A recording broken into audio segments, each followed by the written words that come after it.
I mean, he's the only reason I'm there because he's very liberty curious, Good. and he's a voracious reader of books, and this is where probably more people know about Hayek because of him than anything the rest of us have done. So Yeah. that's a good thing.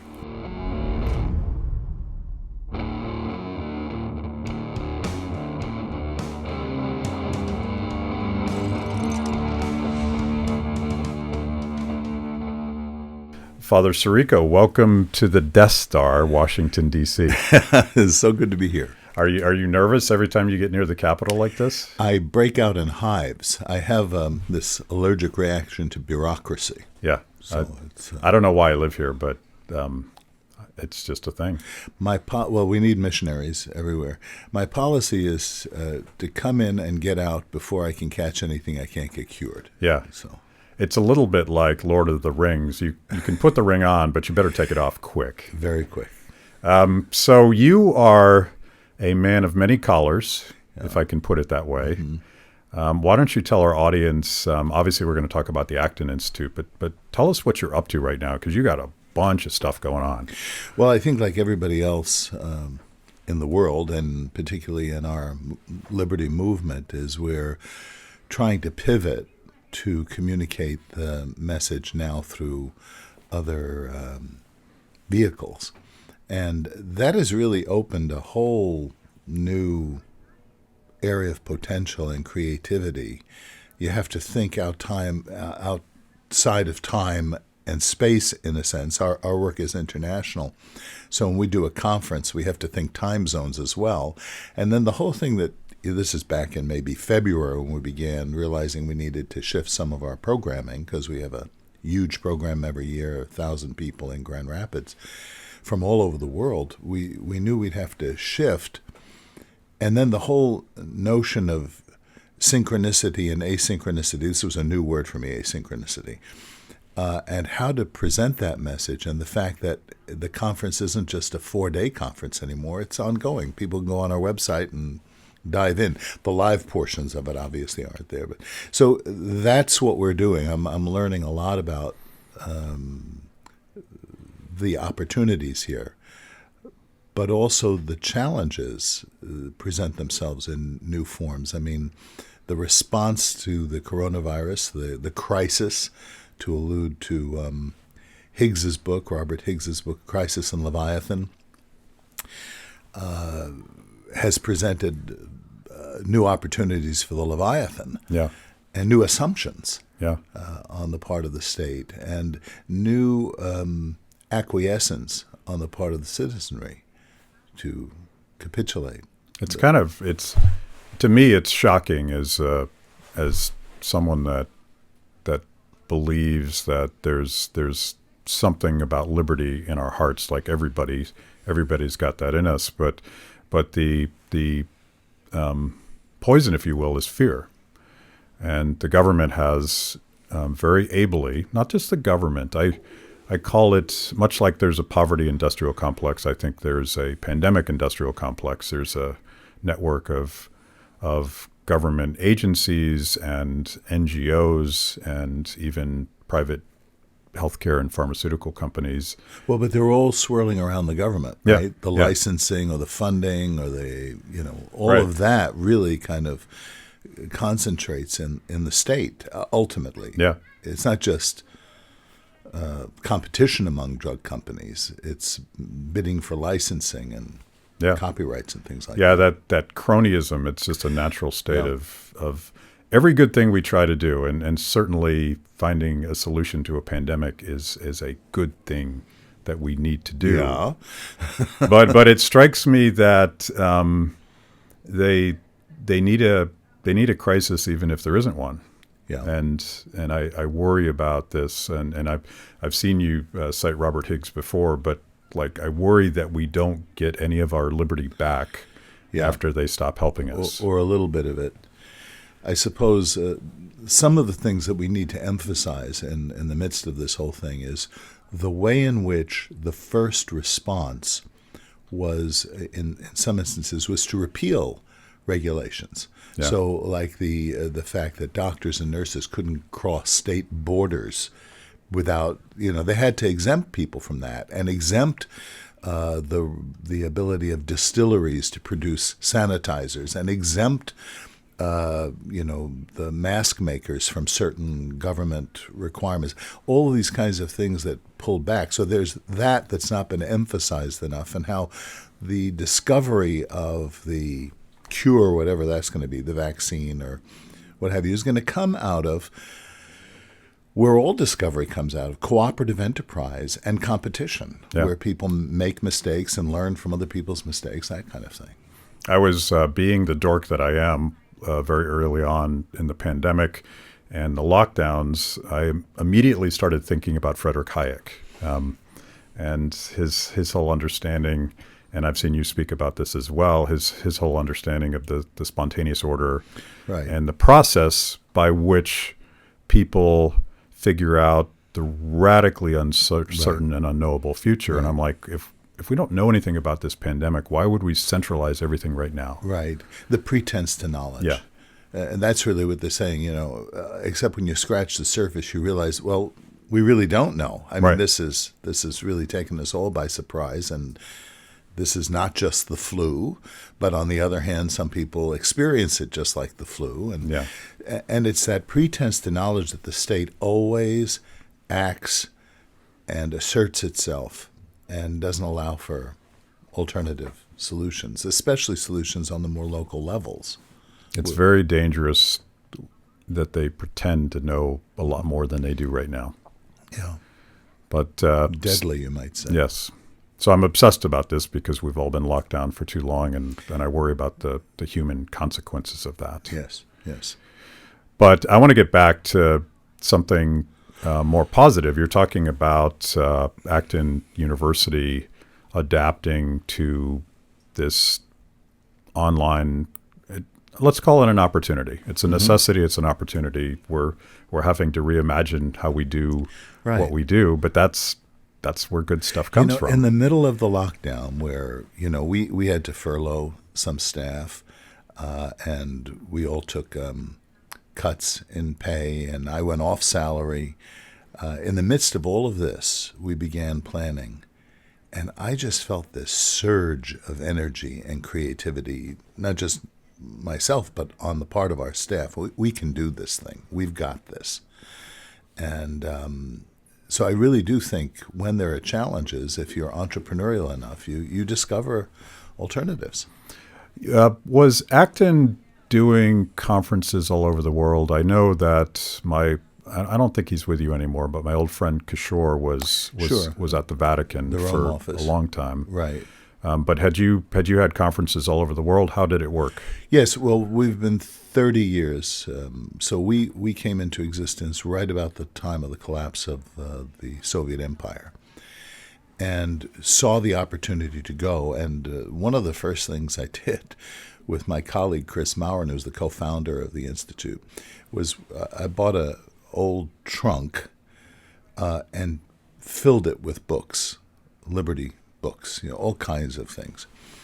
And we just went through, I don't remember the order, but we went to Hungary and Poland and the Czech Republic, both Slovakia and the Czech Republic. Well, then it was Czechoslovakia. And just went through, and we had some network of people, but then we kept meeting more people as we were there, and all these people beginning to emerge. So that immediately oriented us to the global situation and not just the domestic, certainly not the political situation. We've never been partisan political. I'm not interested. Well, I'm interested because it affects my life, but our focus, our mission has never been this city, which is why we don't live here and live in the middle of Grand Rapids, where we don't have to worry about the next belch out of the capital. Yeah, upstream of politics. Yeah. Where all things happen anyway, at least the things that matter. It's fast. So, like, to that point, We still have an office in Rome, by the way. We have an affiliate in Buenos Aires as well, and we keep getting requests from people throughout the developing world of wanting to start something like this. I think this new technological thing is going to enable us to do this in a way that that would have been too costly and exhausting previously. One of the cool things about the democratization of technology, every time we produce a video, we distribute it globally because the internet is global. But inevitably, someone reaches out to us from, say, the Republic of Georgia and says, I would like to translate this for you. Right. And we're like, please do. Yeah. Take it. No, we've had that happen to our materials. We didn't even know that the Acton Institute, one of our things, I think it was Poverty Inc., great documentary. Yeah, it was. That's been translated without our knowledge or permission, not that we care because we're in existence exactly to spread the ideas. Yeah. The Slovak Republic, our thing on entrepreneurship, our documentary on entrepreneurship was required, not that I was in favor of that it should be required, but it was put in all the high schools there. So, and that's an opportunity, right? Right. Thinking about taking a trunk full of books in 1990, 1991 and handing them out in the former Soviet bloc countries, and now just posting a video. Well, we had a conference with high-level religious leadership. I won't go into details because it's a discrete conference. And what we did was we simply gave them iPads, which was useful for their own work, but it was loaded with our library, with our videos, with everything. And then when they would come year after year, we would just update them on what we had produced. It just saved tons of money and back pain in terms of carrying stuff. Yeah, there's almost a Hayekian opportunity to distribute information and knowledge in a completely unregulated and uncensored way. Well, maybe not totally uncensored, but and then the challenge becomes how we communicate the ideas, because it's not just data, it's not just cold arguments, but how do we communicate this effectively for people to grasp the vision of the importance of human liberty and the ultimate security that comes from human liberty? Yeah. And that's a perfect segue to where I wanted to go, because I am an economist. I'm guilty of bombarding people with theories and downward sloping demand curves and words like praxeology, which I make fun of myself and I make fun of anyone else that uses those words because they don't mean anything to people. And the thing that you do better than anybody, I think, and that maybe that's too much, but you're definitely one of the guys that knows how to translate complex ideas and values into a human story. Mm-hmm. You're a storyteller. I've read the Gospels, the parables, and I'm a homilist. Yeah, I preach. Yeah, and when you preach and you have an audience of kids in front of you and older people and working class people and professors and the whole range, you have to come up with a way to get the point across that is accessible to everyone. And parables, stories, are the way to do that. And then you can break them down later and show, kind of put your footnotes in. Yeah. I tried to do that in my book, Defending the Free Market. It's not an academic book. I tried to write that book 3 or 4 times, and I kept following this academic model. And I said, no, I'm going to a friend of mine said, just preach. Just do what you do. Just let it, and so I tried to do it through stories. Yeah. My favorite story, and a story that you tell when you introduce sort of your conversion to the ideas of liberty and just how you framed your life, is a story about your Jewish neighbor growing up in Brooklyn.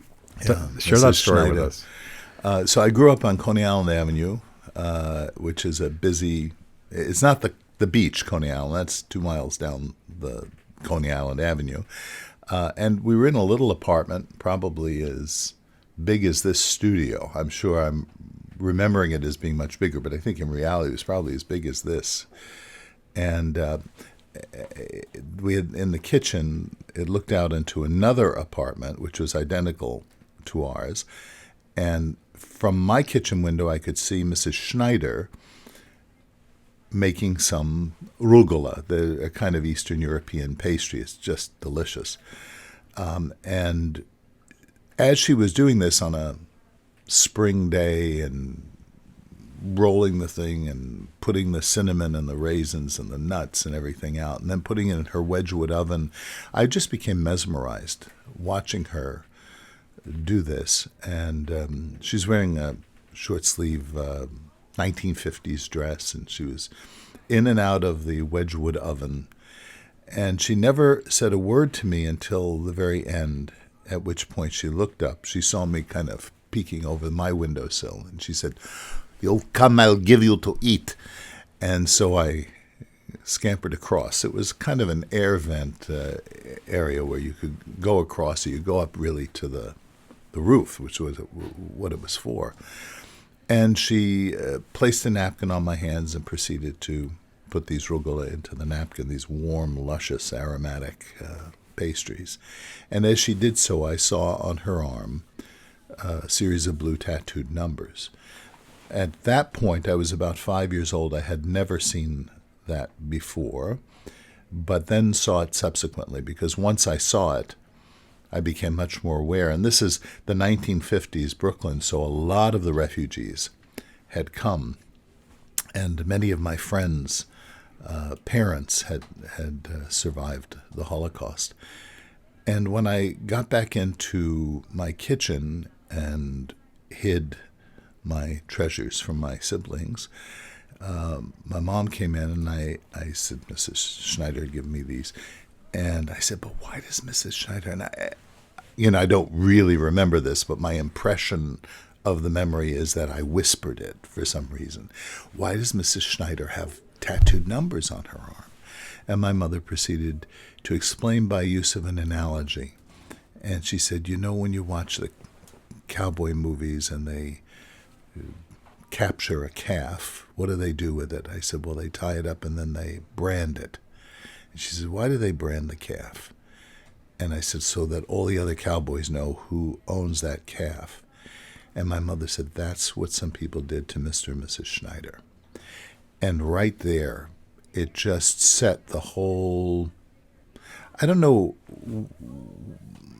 how different a person I would be if that didn't happen. If that... It put glasses on me in a way that I saw everything else from that point on about human dignity, human freedom, the fact that nobody has the right to own another person like they own an animal. And the interesting thing about it is my mother didn't explain this to me philosophically or theologically or anthropologically. She just told me this story. What that tells me now, having read all of these disciplines, is that encoded in the human reality, I would say the natural law, is a moral sensibility, that the is of our existence implies the ought of our existence. Yeah. And that's just changed the way I looked. Now, for a number of years, that moral imperative, that belief in justice and human dignity, manifested itself in my commitment to political movements that I see from my perspective now as antithetical. But I know, and this is why I kind of have sympathy for a number of these young people who are protesting various things. I know, I want to believe in the sincerity of many of them, maybe even the majority of them, but how unfocused they are on the true meaning of the whole thing, or at least how to build the institutions that guarantee the rights of human beings. What I love about that story, and I've heard you say this before, that your mom was a moral philosopher, and I would universalize that rule and say that all moms, I think so, are moral philosophers. And one of the jokes a few years ago, I wrote a book called "Don't Hurt People and Don't Take Their Stuff." Mm-hmm. And the joke at the time was, I stole that from your mom. And I think it's almost universally true that every mom told every son and daughter, stop fighting with your brother, right. Don't hurt people and don't take their stuff. And And my attempt was to translate Adam Smith's entire 700 pages of the Theory of Moral Sentiments into a tweet. God bless you. But it's very much this bottom up way that moms teach us how to be better people. I think is important. But as you referenced, and we need to get into your former socialist closet here and let people know that sense of injustice drove you to kind of a Marxist period. Yeah, it did. I was a soft Marxist. I wasn't an orthodox Marxist. But this is the 60s and the 70s, so that's what we were surrounded with. You didn't have a chance. I guess, and I'm a New Yorker, too, so, Yeah. I really didn't have a chance. Although I had been inoculated earlier in my life, I'll come to that, on why I was open to seeing things a little differently. But I was caught up in the activism of the period. It was the anti-war movement. It was the beginnings of the gay movement, the feminist movement. In California, I had moved to California by this time, the farm workers movement, boycott of unions, boycott of grapes that were non-union. And I was involved in all of this quite intensely. And I remember once, and the reason I say I was a soft Marxist, because I had real Marxist friends. I mean, disciplined Trotskyites and the like. And I remember one day we were sitting around after some demonstrations, and we were talking about when the revolution comes, what we're going to have, what are we going to see. And everybody had talked about equality and justice and liberty and all this. And I said, when the revolution comes, we'll all shop at Gucci's. And everything stood still in the room, including the smoke, and I won't say what kind of smoke it was. And my friend... We know what kind of smoke it was. My friend, who was sitting next to me, she was a Trotskyite, a serious Trotskyite, turned to me and she said, Gucci's? And I said, it's a metaphor. We're all working for a world where we can have access to quality goods and services just like the rich. She said, Gucci? And she said, I don't think you're a socialist. You're so bourgeois. And I realized at that moment that nothing is so uncomfortable than having somebody tell you something they know about you that you don't yet know about yourself. Yeah. And she saw right through. And a while after that, somebody gave me some books to read on economics, not on religion, but just on economics. Hayek and Bastiat and Mises and Friedman and the like. And I began reading through them, and like the light slowly went on in the room. I could see all this furniture I had been bumping into over the years. Now I knew where it was. I understood the relationship of things to other things. And then I had to work my way back to the inoculation, which was the nuns in Brooklyn who taught me catechism. And it wasn't so much what they taught, but the way of thinking, logic, reason, a sense of transcendence, a sense of a goal of a life and the meaning of life. And I just began to put these things together and returned to my faith, which I was away from at that time. Then had this call to the priesthood.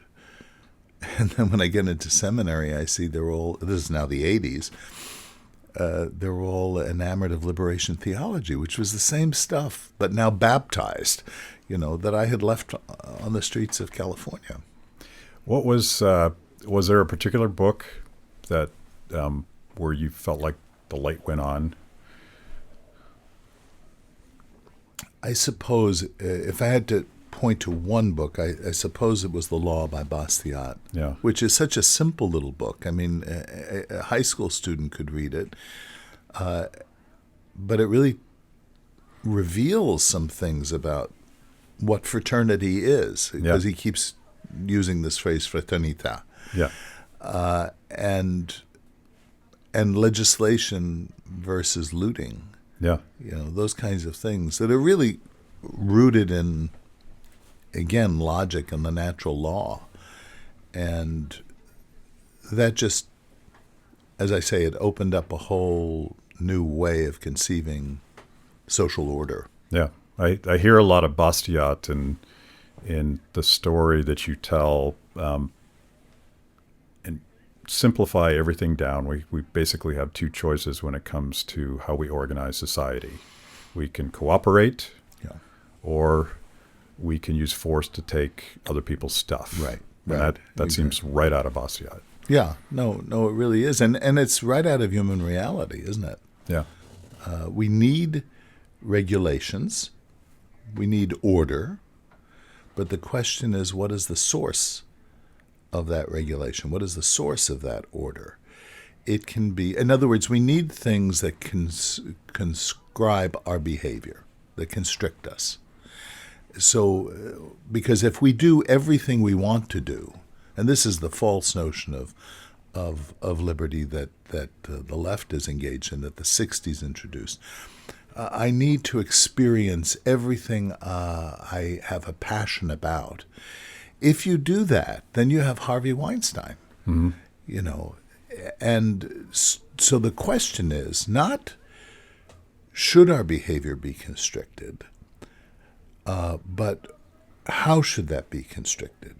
By what means? So I'm fond of citing the sociologist Robert Nesbitt, who makes a distinction between power and authority. He says both are forms of constraint, but power is a form of constraint that's external to the person, law, police. Authority is something interior. It's when you constrict your behavior because of certain norms or morals or traditions or beliefs that you have. It could be something as simple as etiquette. You constrict your behavior. You take your hat off indoors. Well, they don't do that much anymore, but or you let someone go through the door before you. That kind of thing, and you conform your behavior. You don't do something that you want to do because there's an authority. As opposed to, and our society, it's really easy to kind of just force people. Yeah. In a way, there seems to be there's that battle within every human, and there seems to be that inner authoritarian that wants to just tell everyone else how to do it. Right. And I'm thinking about a recent guest on our show, Nobel laureate Vernon Smith. Yes. He. A great man. He's a great man, and he's tried to formalize, and I say that normally I don't like that word as an Austrian economist, but he's tried to essentially model Adam Smith and the theory of moral sentiments through his experiments and games, and the entire basis of his work, which we talked about, was discovering that there is a natural regulation of human behavior that emerges because people actually care about the judgment of their neighbor. Right. And that may be more Hayek than Nesbitt, but it gets at that the difference between government, which is telling people what to do, and governance. Exactly. And I think you're right. The libertarians sort of lean into the caricature. But there's this beautiful story to tell about how free people do sort of figure out rules of conduct. And well, if I may introduce another parable. I saw that coming. Well, it was in Brooklyn we play stickball. Yeah. At least we did when we were kids. And it's baseball, but resituated for narrow streets. And we used to just, 14, 15 kids playing it or watching the game, and we'd make a cacophony, on the street and yelling at one another and stuff. And the lady, another Jewish neighbor, would come out. This is in a different location in Brooklyn where I lived because we had a street we could play on. Would come out and watch us play, And if we got a little too exuberant or used some expletives and stuff, all she had to do was call one of our names, and it calmed the whole thing. Now, if you went to that neighborhood, I suppose, in Brooklyn now, and you had 14 kids jazzing it up or whatever, nobody's going to come out on the porch and call your name because you might get shot. And in order to bring that whole thing into order, you'd have to have several squad cars. Yeah. That's the point about governance and government. Yeah. We could be governed by this little Jewish lady who's a little nosy, and intruding herself. And also the whole rules of the game. You'd always try and get away with something, but other people watching you or Uncle Vinny on the porch seeing, that's not the way we play this game. And cooperation, because if you don't have the rules, you don't have the game. Yeah. So those are needed things, but it's come to the point now we have to have policemen governing our streets rather than neighbors. I definitely want to get back to the so-called democratic socialism that young people are flirting with, particularly given your own dalliance with socialism as a young man. But Right. You point to something that I have to bring up. The Acton Institute is downtown Grand Rapids. Yeah. And during the riots after the killing of George Floyd, you were right in the middle of that. Yeah. We're just adjacent to the police station. So when the marchers came down to protest at the police station, they kept going up the street and hit. There's a clothing store on one corner they looted.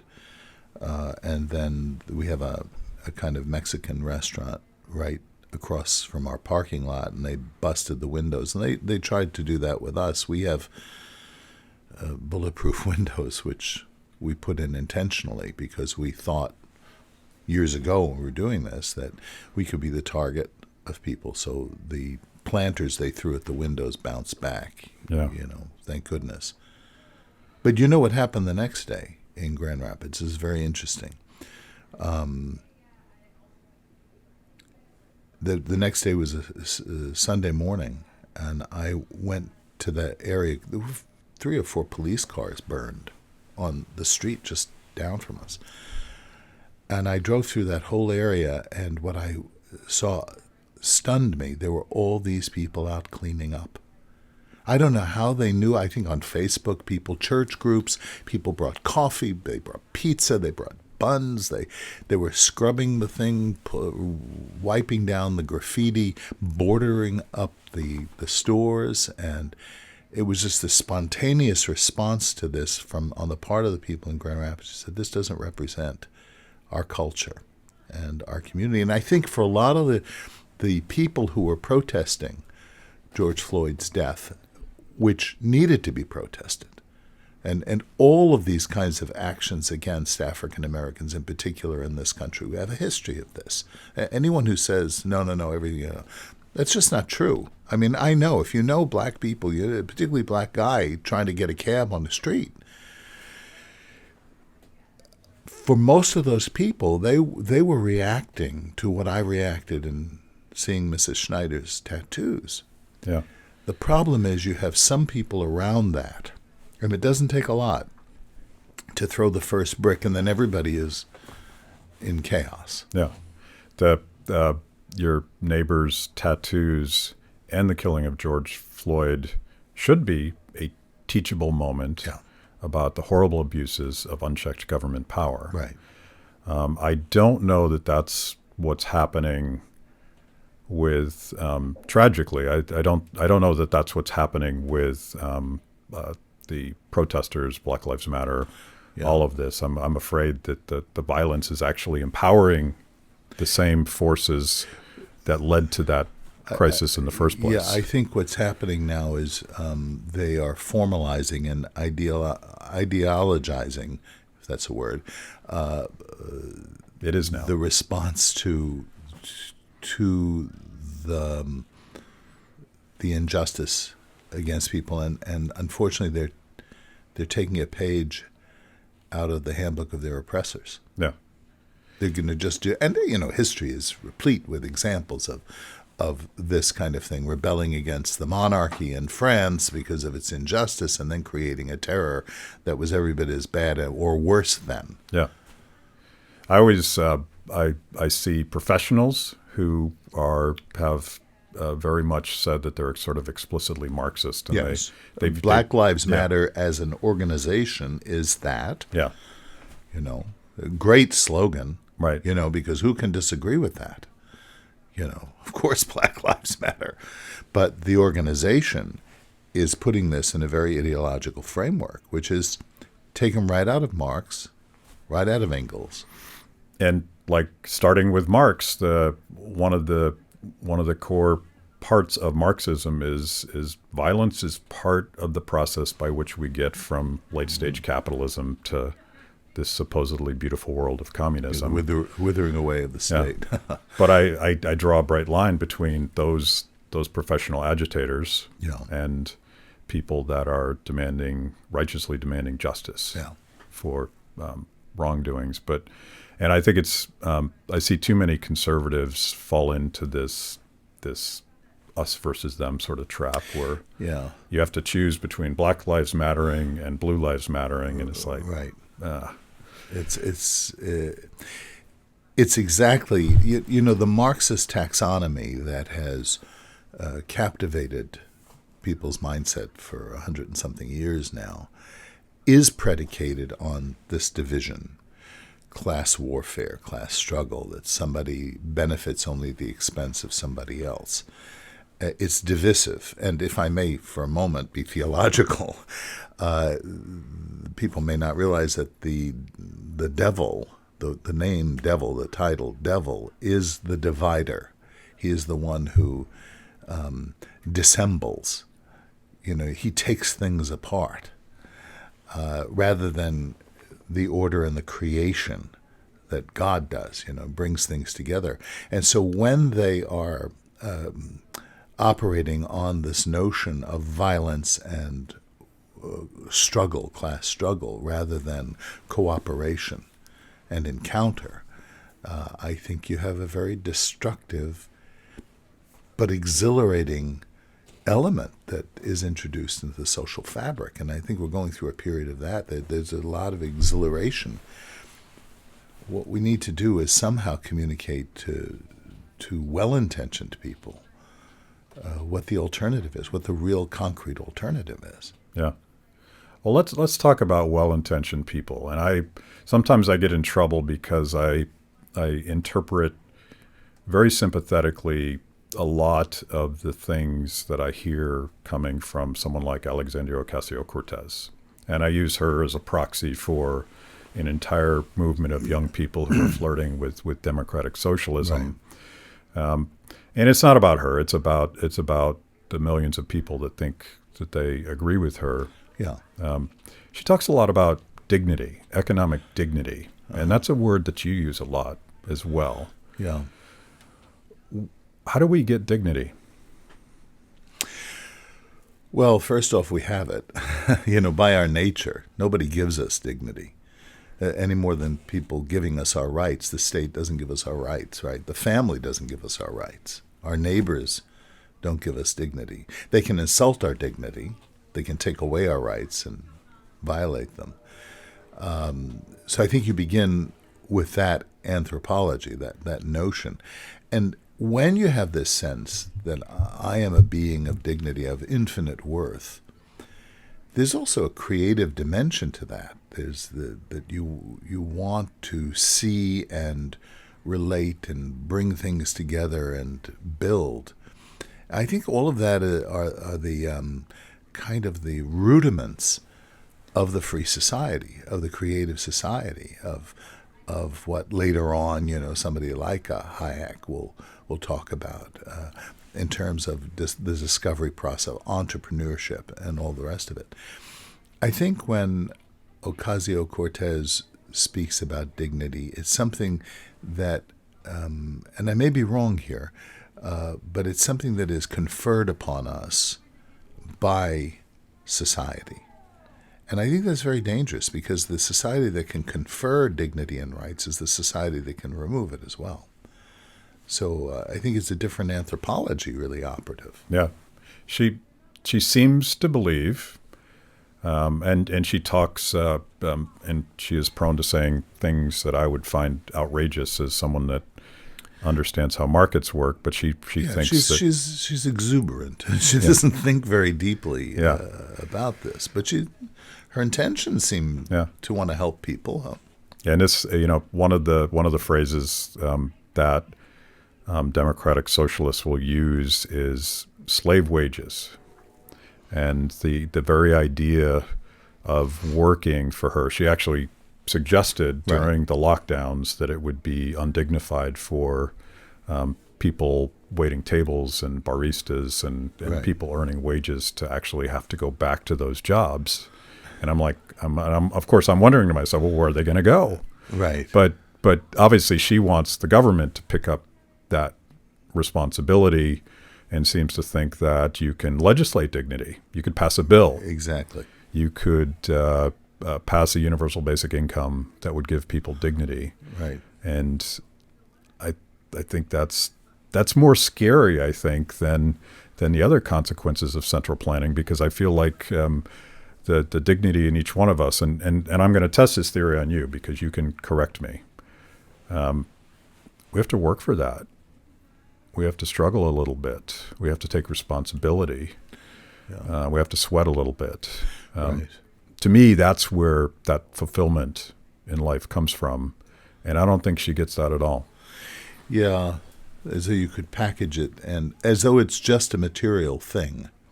It's just the size of the paycheck, or the physical things that you accumulate. I mean, in a way, it's as materialistic as the stereotype of the rich capitalist who wants to collect baubles. It doesn't look at the person and the things that are necessary for human betterment and for human flourishing in the full sense of that word. That a person can have dignity doing things that might otherwise be seen as reprehensible. There's a story about Mother Teresa. She was being interviewed by a well-coiffed journalist who came to, and Mother Teresa said, well, we can do the interview, but first I have to do some work. And so she's kneeling by the bedside of this guy who's dying, and she's cleaning pus from his wounds. And she tells the woman, hold the bucket. And the woman is there holding the bucket, and she's cleaning, and they're done, and they walk over to this sink, and Mother Teresa's washing up. And the journalist just looked at her, and she said, I wouldn't do that for $1 million. And Mother Teresa said, neither would I. It really calls us to think this man had dignity in his circumstance. Yeah.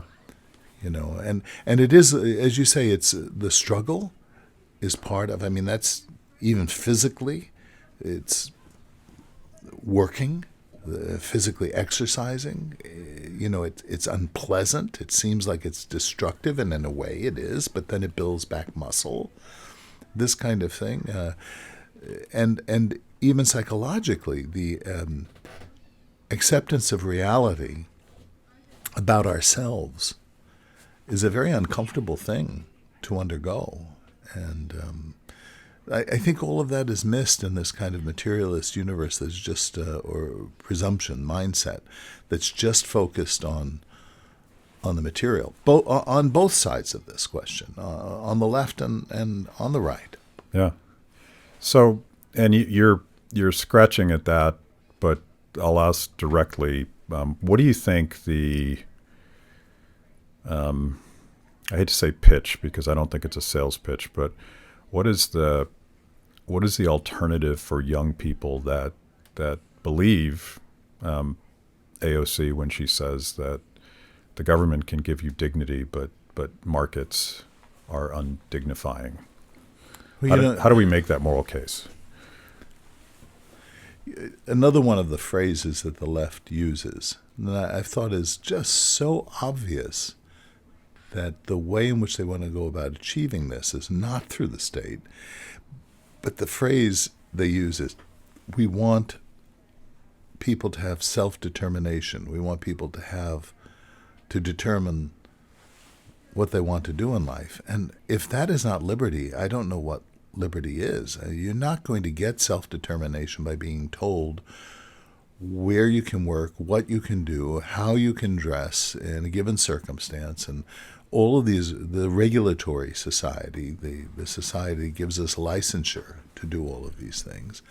If they could come to see that there's a moral imperative that we do have the right to self-determination, and part of that self-determination, when allowed to play itself out, becomes cooperation with other people, precisely to achieve the flourishing that we need, because we can't do it alone.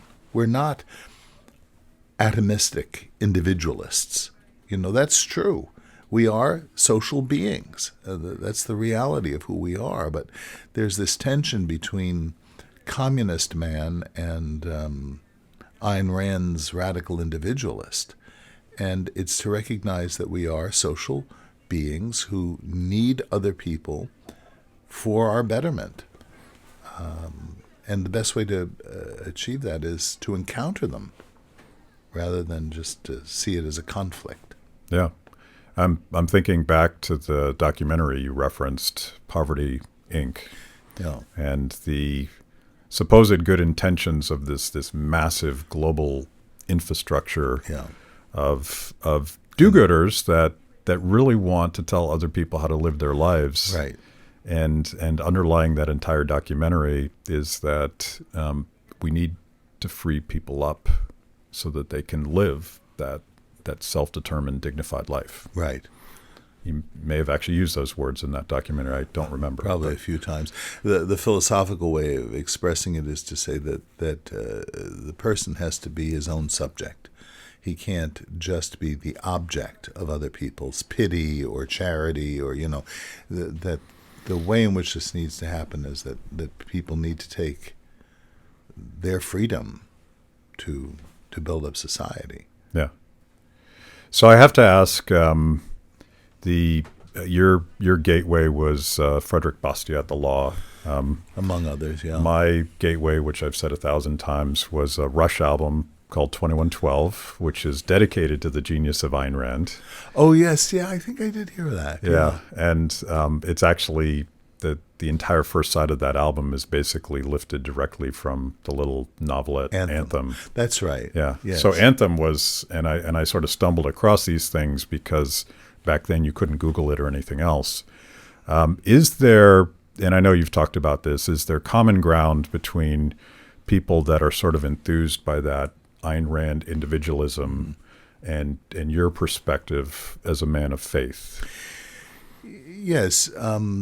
I wrote an article on this some years ago. It was called "Who Really Is John Galt?"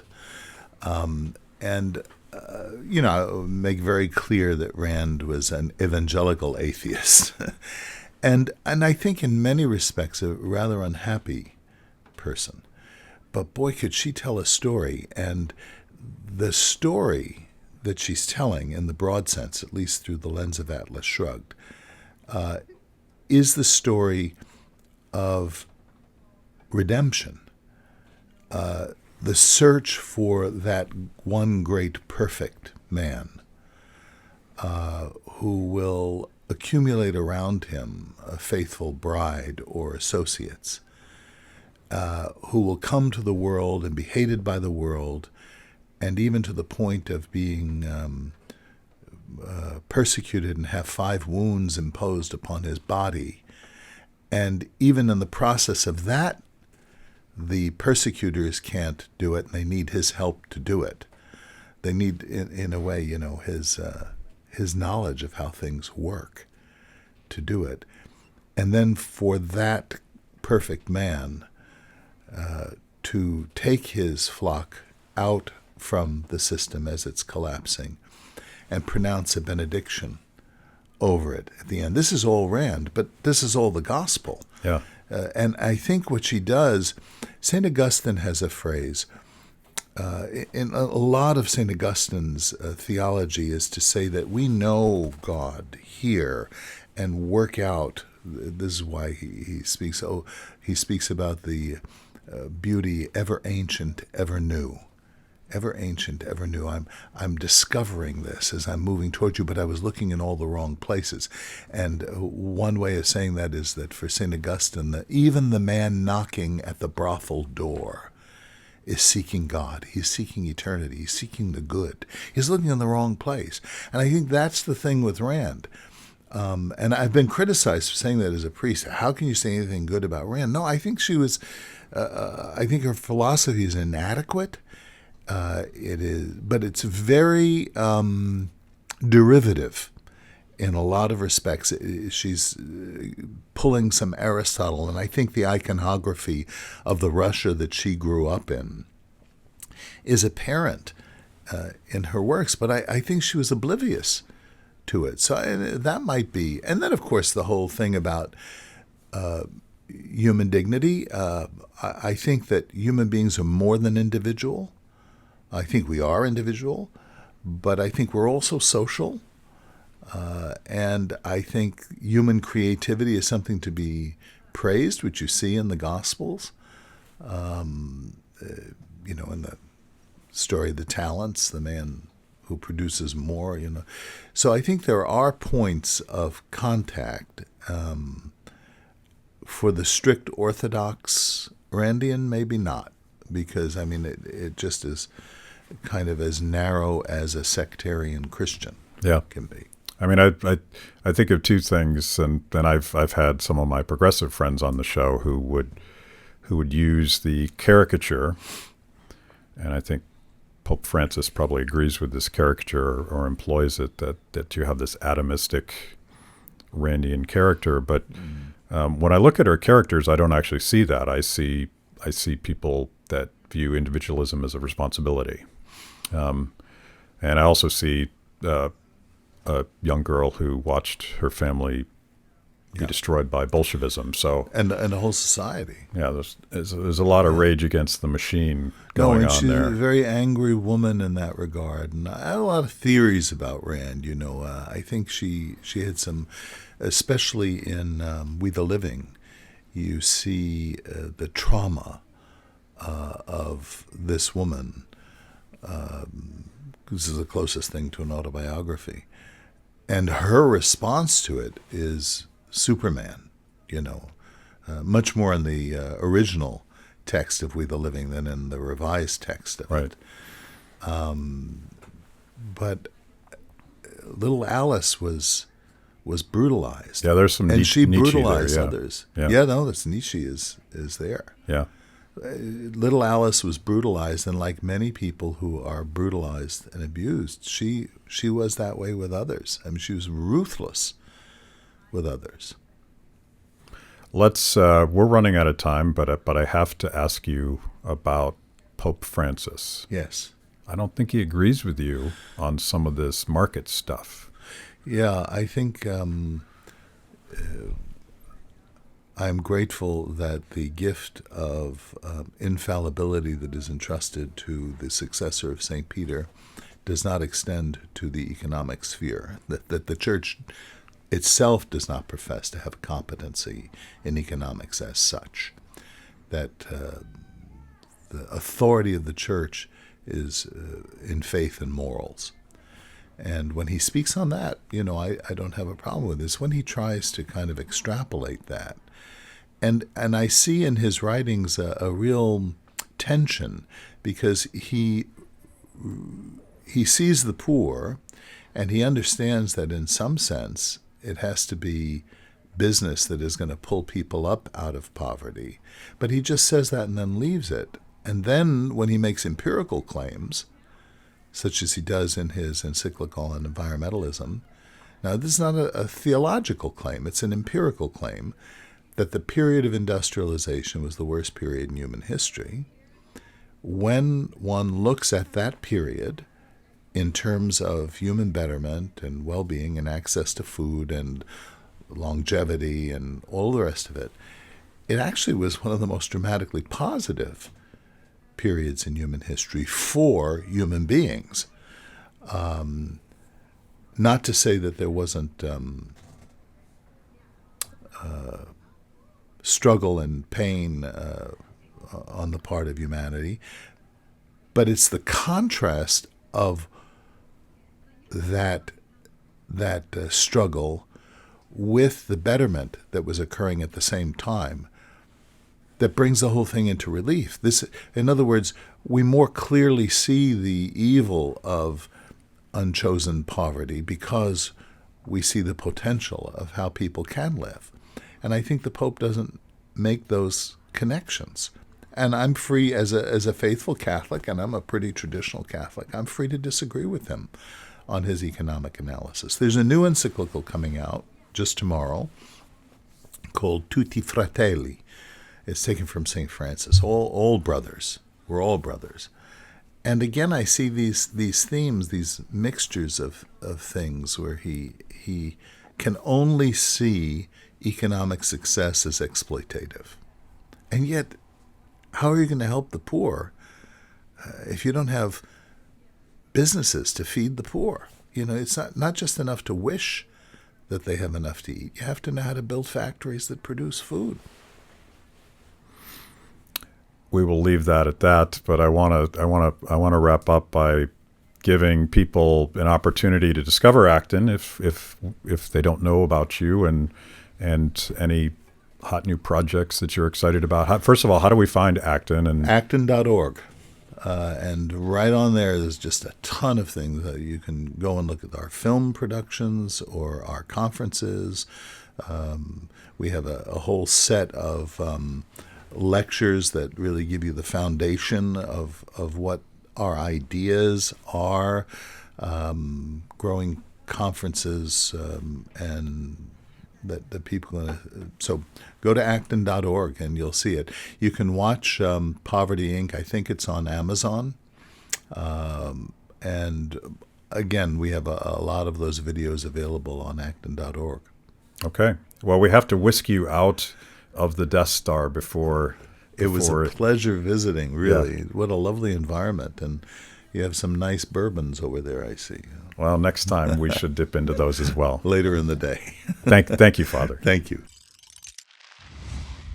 Thanks for watching Kibbe on Liberty. By now, you know this is the most important event of your week. So make sure you subscribe on YouTube.